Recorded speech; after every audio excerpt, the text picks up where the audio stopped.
दो तीन मसले आ सकते हैं। हाइड्रोलिक की सैटिंग का मसला आ सकता है या डीजल पंप का, तो उस हवाले नाल सा नाल आंदा है। कोई मसला हुंदा तो असां फौरन ठीक करवाना। गेयर खो जो मटीरियल तैयार होया ना, गेयर बस खोड़ आई है ते तुंदी आयल भी सिम सकदा है ताकि देख गर्म हो के फुलदी है। ठीक है, गरमाई ना कुछ भी हो। जी अस्सलाम वालेकुम, अपना चैनल पीके पर खुश आमदीद कहते हैं सब भाइयों को। दोस्तों, भाई ने मैसी 385 मिलत फैक्ट्री से बुक करवाया था, आज इनको डिलीवरी मिली है। ये इंजन ऑयल चेक कर लें, लेवल चेक कर लें और इंजन ऑयल चेक कर लें। कितना कम जो है कंपनी ने इंजन ऑयल भी जो है पूरा नहीं दिया। अभी आपको दोबारा जो आपकी तसल्ली के लिए दोबारा इसको साफ़ करके दोबारा चेक करते हैं। आप भी देख लेना कि कितना लेवल आ रहा है, चेक कर लें कि जो इंजन ऑयल नहीं पूरा कर सकती कंपनी, उसने क्या करना है। इसके अलावा मज़ीद भी इसके साथ फ़ाल्ट आ सकते हैं। एक आया भी है क्लेम, वो भी आपको दिखाते हैं। पहले आप ये इंजन ऑयल चेक कर लें, ये चेक कर लें कितना आ रहा है, लेवल कहाँ तक होता है। कंपनी से ट्रैक्टर लें या मार्केट से लें, इंजन ऑयल सबसे पहले आपने चेक करना है। कम हो उसको पूरा करें, उसके बाद जो इसकी रडी वगैरह यहाँ चला कर लेकर जाएँ, ये सबसे पहले तरजीह है।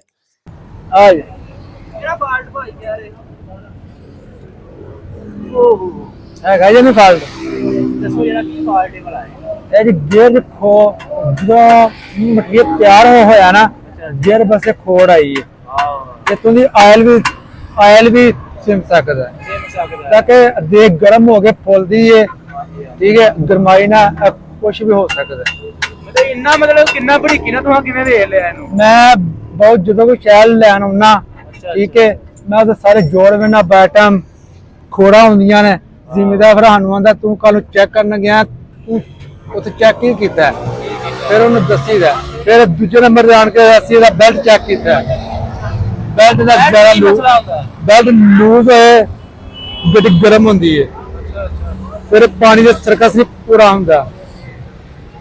बाकी तुहां दस दित्ता अपना तारफ करा दे, तुसीं मतलब कारीगर हो? हाँ जी, कादी अपनी कोई डीलर वजीफा या वैसे मैकेनिक है? नहीं ट्रैक्टर वैसे मकैनिक वैसे मैकेनिक करदे पूरी? हाँ जी, तुहानू आपने नाल लेके आए मतलब चेक चुक कर लेंदे मुकम्मल? हाँ जी इंशाल्लाह ट्रैक्टर खोल के मिल लेंदे हो मुकम्मल टोटल मुकम्मल जी टोटल? मुकम्मल।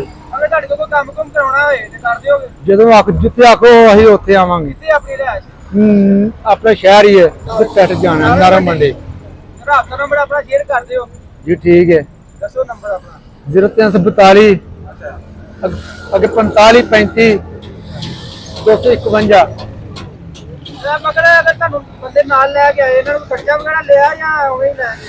ਉਹ ਆਪਣੀ ਦਿਲ ਦੀ ਖੁਸ਼ੀ ਦੀ ਗੱਲ ਹੈ, ਕੋਈ ਐਸੀ ਗੱਲ ਨਹੀਂ। ਲੇਕਿਨ ਇਹਨਾਂ ਨਾਲ ਸਾਡਾ ਜਿਹੜਾ ਨਾ ਖੁੱਲਾ ਘਰ ਹੀ ਗੱਲ ਹੈ। ਕੋਈ ਭਾਈ ਇਹਦਾ ਦੱਸਿਆ ਨਾ ਕਿ जी जी ये मकैनिक जे साडा ਅੱਛਾ ਬੜੀ ਬਰੀਕੀ ਨਾ ਫੜੀ ਥੱਲੋਂ, ਤੇ ਕਿਵੇਂ ਪਤਾ ਲੱਗ ਗਿਆ ਨਾ? बस फिर इन्हूं इसे वास्ते नाल आंदा है। होर भी दो तीन मसले आ सकते हैं।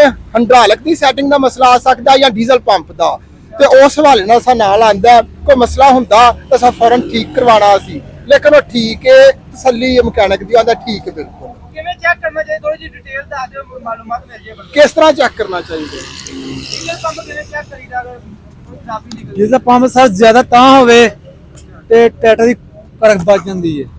ਕਰਕ ਜੇ ਵੱਧਦੀ ਹੈ ਤੇ ਟਰੈਕਟਰ ਦਾ ਗਾਟਾ ਟੁੱਟ ਜਾਂਦਾ ਹੈ। ਮੈਂ ਇਹਦੇ ਵਿੱਚ ਕੋਈ ਕੀ ਕਿਹਾ ਜੀ?